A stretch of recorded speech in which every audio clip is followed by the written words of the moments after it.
அப்புறம் சட்டமன்றத்தில் இங்கே தானே இல்லை, சட்டமன்றத்தில் என்னென்னலாம் பேசுகிறாரு தெரியுமா?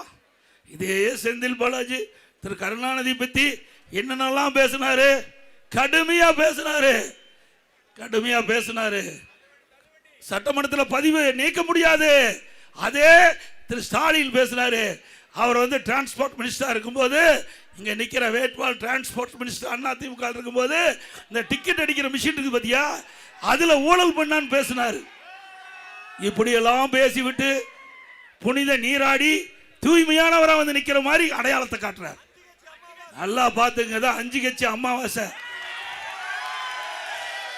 அவர் போகாத கட்சியே கிடையாது. 5 கட்சிக்கு போனதில் மட்டும் ஒரே 5 ஆண்டுல 2 சின்னத்தில் நிறுத்தின பெருமை இங்க இருக்கிற வேட்பாளர்கள். முதல் அதிமுக நின்று ஜெயிச்சாரு, பிறகு அதிமுக இருந்து வெளியேறின நீக்கிட்டோம், போய் திமுக நின்று ஜெயிக்கிறார். அங்க பூரா வாரி விட்டார். இதே மாதிரி அதை செய்வோம் இதை செய்வேன், என்னுடைய கரூர் சட்டமன்ற தொகுதியில் தேனாரும் பாலாரும் ஓடும் எல்லாம் மக்கள் நம்பினாங்க, ஓட்டை குத்துனாங்க, நாமும் போட்டு இங்க வந்துட்டார். யாரு? தெற்கு சட்டமன்ற தொகுதிக்கு வந்துட்டார். தயவு செய்து அருள் கூர்ந்து நீ சிந்திக்க வேண்டும். ஒரு அரக்கன் மன்னிக்க முடியுமா? அரக்கன் எப்படிப்பட்டவர் உங்களுக்கு தெரியும்? அரக்கனை விட கொடியமானவர், அரக்கனை விட கொடியமானவர்.